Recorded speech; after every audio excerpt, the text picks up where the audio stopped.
Thank you. As you've just heard, my name is Pete Peterson, and I'm the founder of the most creatively named, imaginatively named foundation in history.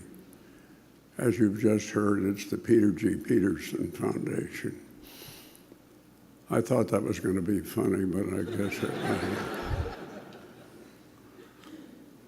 For 25 years or more, I've been relentlessly, boringly, and volubly writing articles and books about things demographic, about debts, about deficits, about entitlements, and so forth.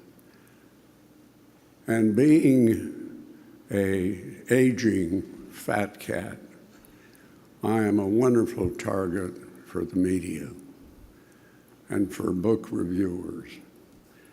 For example, I wrote a book called Gray Dawn. It was about the whole progression of an aging world. Some wag at my book party, of all things, referred to it as the Gray Yawn. On another occasion, I wrote a book called Running on Empty, which was about entitlements and the like. Ted Sorensen, President Kennedy's assistant, told the following story at another book party. He said, Gray Dawn is a book that once you put it down, you will not be able to pick it up.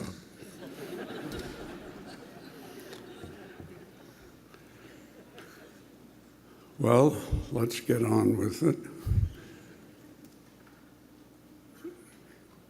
When I asked our top group of people to go out and make their own set of projections of where things were heading, they were unanimous in the view that our debt levels are projected to reach unprecedented and unsustainable levels. In fact, these unsustainable debts are a central threat to the future economy of this country, in my view. Now, economists don't agree on very much, but they seem to agree that we should be investing more, given how competitive and knowledge-based and global the economy has become. But if we're going to invest more, the uncomfortable question is, where do we get the resources to invest, given the record levels of debt? With debt, of course, come interest costs.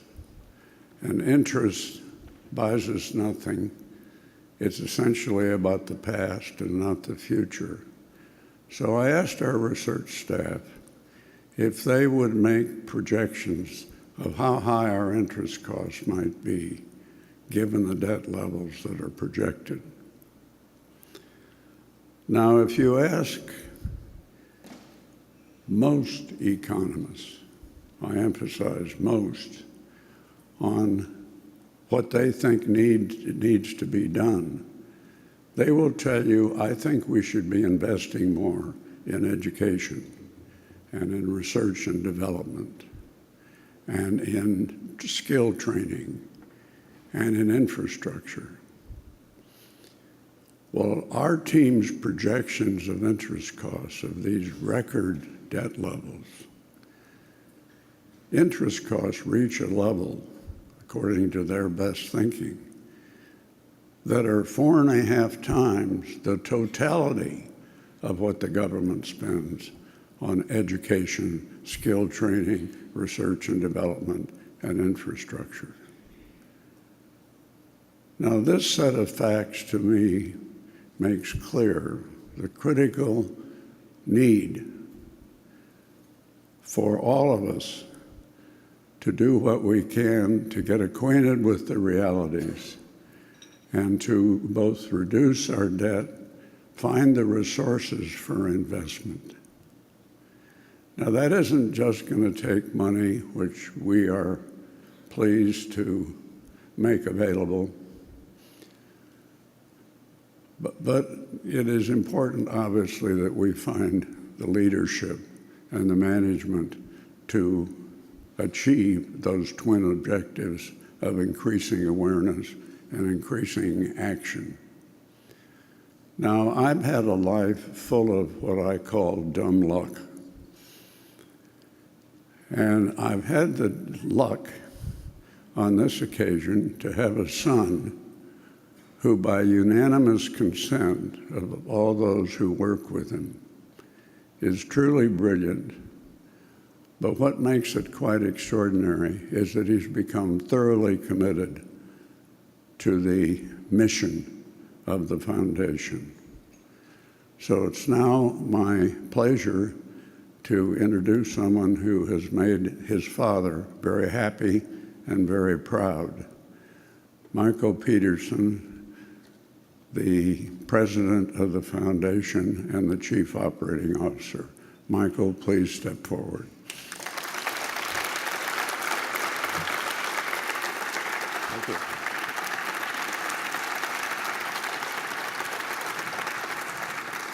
And incidentally, I want you to forget I said that.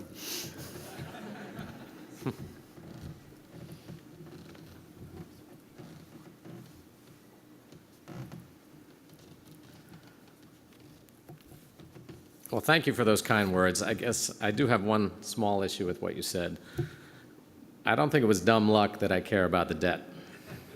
You didn't exactly leave that to chance.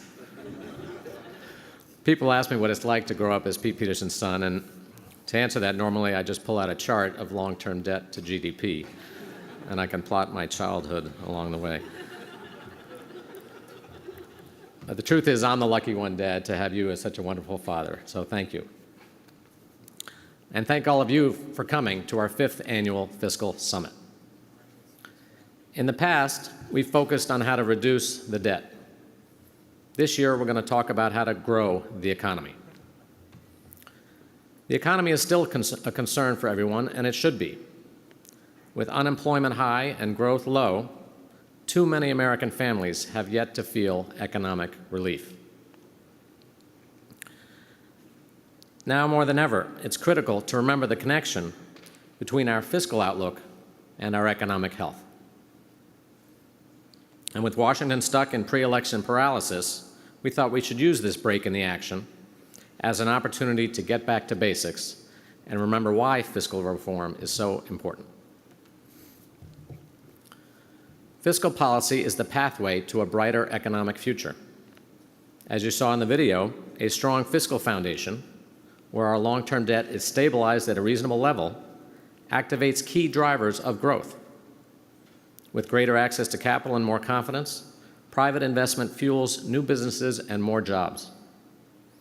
With fewer interest costs crowding out the budget, we have more resources to invest, driving productivity and innovation. In these and many other ways, a solid fiscal foundation supports a more vibrant economy, with rising wages and more mobility and opportunity for Americans. But as good as that sounds, the decision has been made not to do that. Make no mistake, our fiscal foundation is not strong. The recent improvement in current deficits is nice, but we only have 3 years before our debt starts going up again as a share of GDP. On our current fiscal path, the conditions for growth weaken, and we're left with less confidence, fewer investments, and greater risk. So as the brilliant economist Yogi Berra put it, the future ain't what it used to be. I don't think he was referring to long-term debt, but he got it right. He also gave some very prudent advice on finding your direction. Yogi said, you've got to be very careful if you don't know where you're going, because you might not get there. I think we all agree on where we want to go, towards a bright future for America. But we must remember that our decisions today have real effects on the America of the future and on our nation's ability to lead in the world. And that's what the Peterson Foundation is doing. Our goal is to keep the momentum up and keep the pressure on to remember our future and the next generation. And there's no doubt that Americans get it. A national poll we released this week found that 91% agree that a stable fiscal foundation will help the economy grow. 80% agree that mobility and opportunity will improve if the U.S. reduces its debt. And these results span ideological and socioeconomic backgrounds. And if you saw the results from our fiscal awareness competition on college campuses this year, you'd see that the next generation is starting to wake up. The good news is that we can still make the right choices to ensure economic prosperity for America. There are policy decisions to make and politics to overcome, but ultimately it's simple math. We know the problem, and the solutions are right in front of us. It's time to get it done. Today we're here to explore the creation of that fiscal foundation, how that foundation supports key economic drivers, and how those drivers create a thriving economy.